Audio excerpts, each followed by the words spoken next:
करते हैं ब्लड के कणों के रिलेटेड जो भी रोग हैं, ब्लड कैंसर, खासकर की पीडियाट्रिक ब्लड कैंसर स्पेशलिटी में डील करते हैं। मैं डॉक्टर दीपक राव, मैं ब्रेस्ट सर्जरी डिपार्टमेंट कर रहा हूँ और हॉस्पिटल में पिछले काफी सालों से ऐसे हमने देखा कि एक पूरी टीम काम करते हैं जहाँ पे हम लोग सब कोशिश करते हैं कि अपने एरिया पे एक्सेल करने की कोशिश करें ताकि हमारे जो पेशेंट्स हैं उनको पूरे वर्ल्ड में जो बेस्ट इलाज पॉसिबल है वो हम नमस्कार, मैं डॉक्टर विनीता हूँ। मैं इंडियन पैलिएटिव केयर डिपार्टमेंट में प्रिंसिपल कंसल्टेंट हूँ। हम लोग कैंसर के जो पीड़ित पेशेंट होते हैं उनको बहुत सिम्टम होते हैं, जैसे नॉट ओनली फिजिकल, उनको साइकोलॉजिकल कंसर्न होते हैं, स्पिरिचुअल कंसर्न होते हैं, फिजिकल सिम्टम लाइक पेन होता है, सीवियर पेन होता है, नॉट वॉमिटिंग, कॉन्स्टिपेशन, उन सब सिम्टम्स को हम लोग डील करते हैं। तो पेशेंट को कम से कम जो डिजीज है उसके सिम्टम्स कम से कम, उसको परेशानियाँ कम से कम। नमस्कार, मैं doctor आशुष Jain, head of pen medicine and palliative care at Artemis.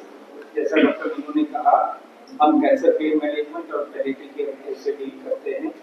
सभी कैंसर में जैसे जैसे कैंसर बढ़ता है या आता है तो दर्द बहुत होता है शरीर में, और कभी कभी इतना ज़्यादा होता है कि एकदम मरीज की स्थिति काफ़ी दयनीय हो जाती है। और पैलिएटिव केयर जैसी बात हुई, इस तरह के सिम्टम्स आते हैं, सांस में तकलीफ, पेट में पानी भरना और बहुत सारी तकलीफें हैं, सूजन आ जाना, भूख न लगना, कॉन्स्टिपेशन।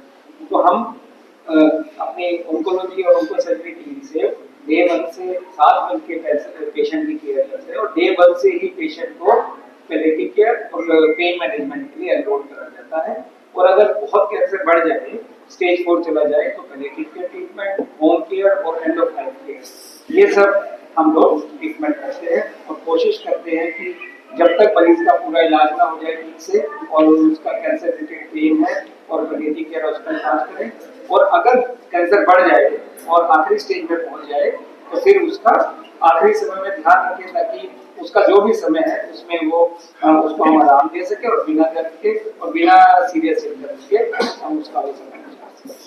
गुड मॉर्निंग, मेरा नाम भूपिंदर सिंह है और मैं गायनेकोलॉजी ऑन्कोलॉजी की चेयरपर्सन हूँ। इसका मतलब जो स्त्रियों में जो कैंसर होते हैं, जो स्त्रियों के जैसे यूट्रस हुआ, दैट मीन्स बच्चेदानी या बच्चेदानी के मुंह का कैंसर या अंडेदानी का कैंसर, हम उन रोगों को विशेष तरीके से हम ऑपरेशन करते हैं। So I am surgeon in that sense.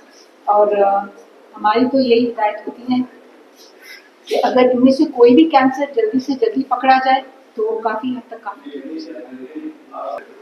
Subodh Pandey हूँ, मैं यहाँ रेडिएशन ऑन्कोलॉजी में चीफ हूँ। रेडिएशन ऑन्कोलॉजी इसको हिंदी में विकिरण विभाग भी कहते हैं।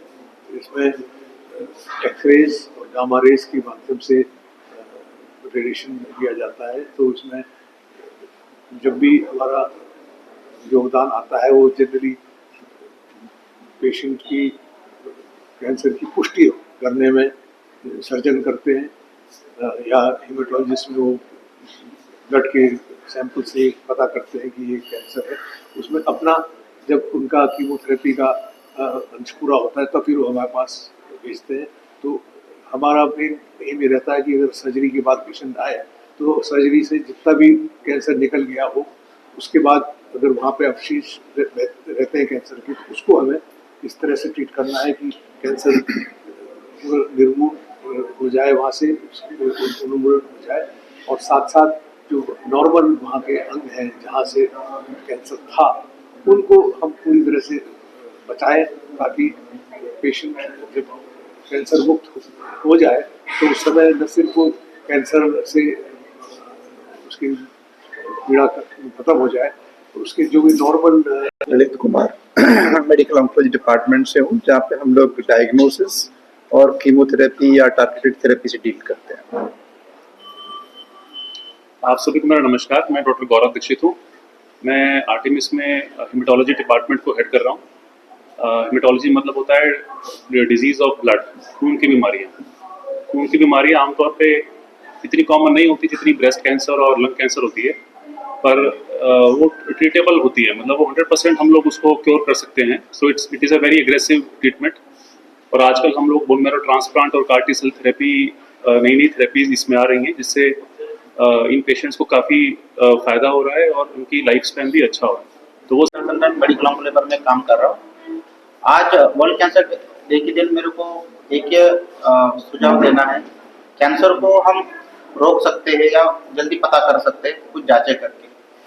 जब वो लेट डायग्नोस होता है, लोगों को पता नहीं होता है कि उसके सिम्टम क्या है, या कम्युनिटी लेवल पे या जो गांव या शहरों, छोटे शहरों में पता नहीं चलता कि कैंसर हो रहा है या डायग्नोस हो रहा है।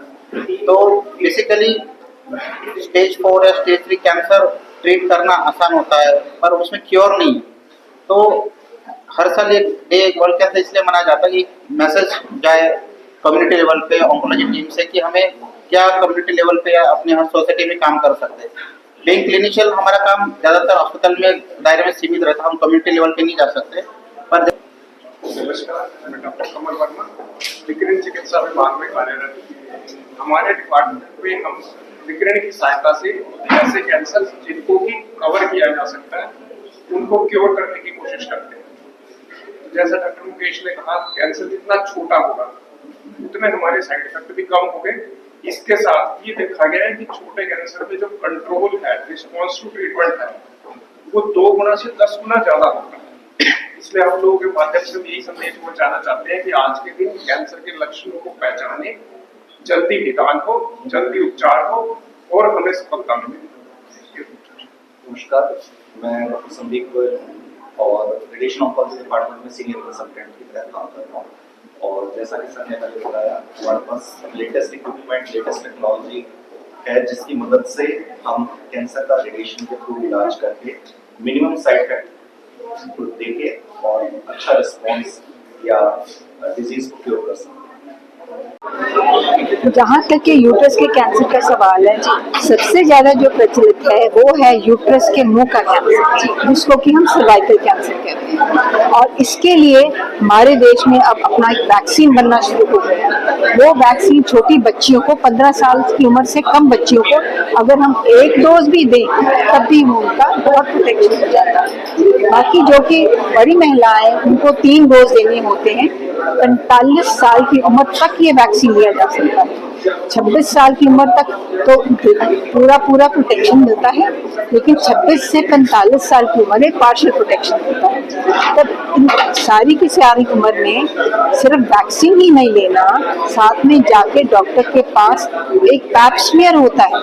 वो होता है कि जो बच्चेदानी के मुंह का थोड़े से उसमें से सेल ले लेते हैं, है ना, थोड़ा सा वहाँ से पानी ले लेते हैं और उसकी जांच कर लेते हैं। अगर वो जांच सही है तो बस इसका मतलब आपको ना तो कैंसर है और ना ही कैंसर के पहले जो भी कुछ होता है, प्री कैंसर जो होता है, आपको वो भी नहीं है। सो बच्चेदानी के मुंह के कैंसर के लक्षण बहुत ही क्लियर होते हैं, बहुत ही सामने आने वाले होते हैं, लेकिन वो ऐसे होते हैं कि हम उनको बिल्कुल नजरअंदाज कर देते हैं। क्यों?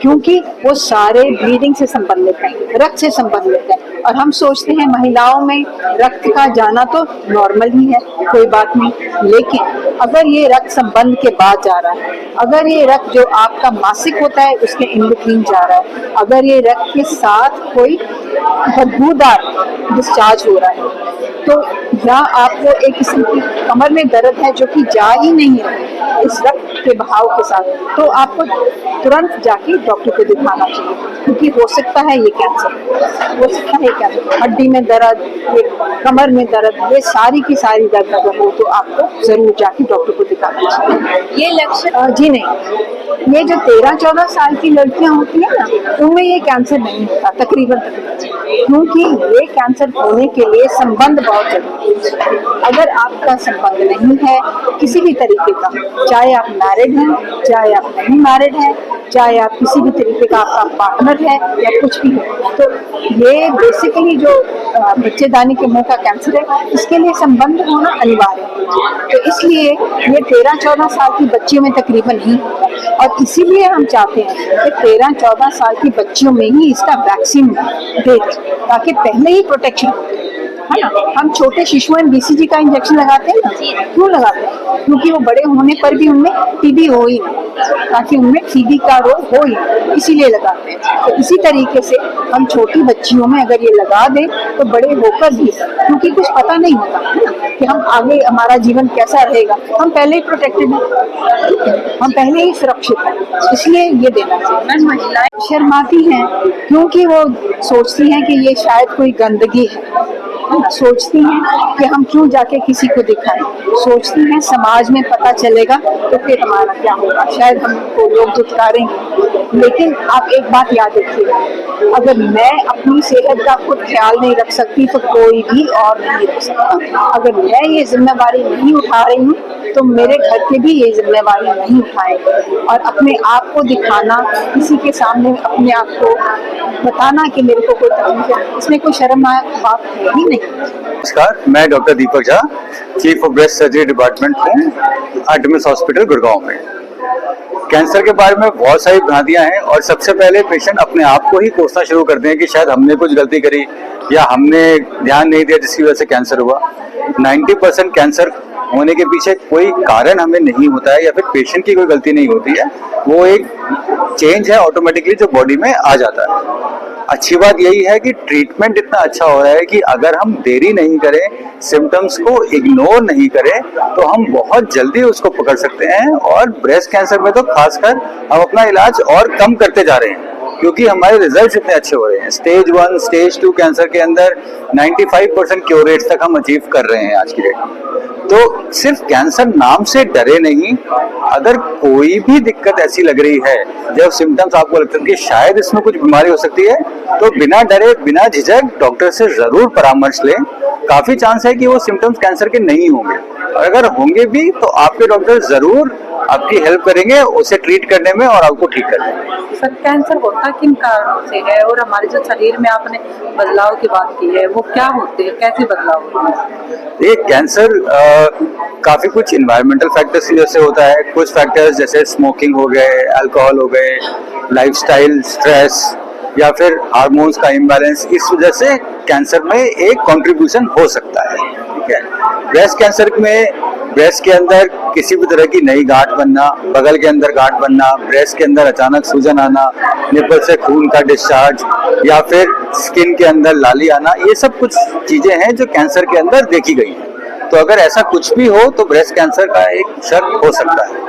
और भी कैंसर हो गए जैसे मुंह के अंदर कोई छाला बनना, संबंध के टाइम पे ब्लीडिंग होना या फिर पीरियड्स के बीच में ब्लीडिंग होना, कोई और मोल या फिर तिल हो जिसका शेप अचानक बढ़ जाए या साइज में उसमें फर्क आए, या फिर लेटरिन में खून आना, ये कुछ सिम्टम्स हैं जो कैंसर में हो सकते हैं। अगर ऐसे कुछ भी कारण हो या कुछ भी सिम्टम्स आप देखें तो जरूर डॉक्टर से परामर्श लें।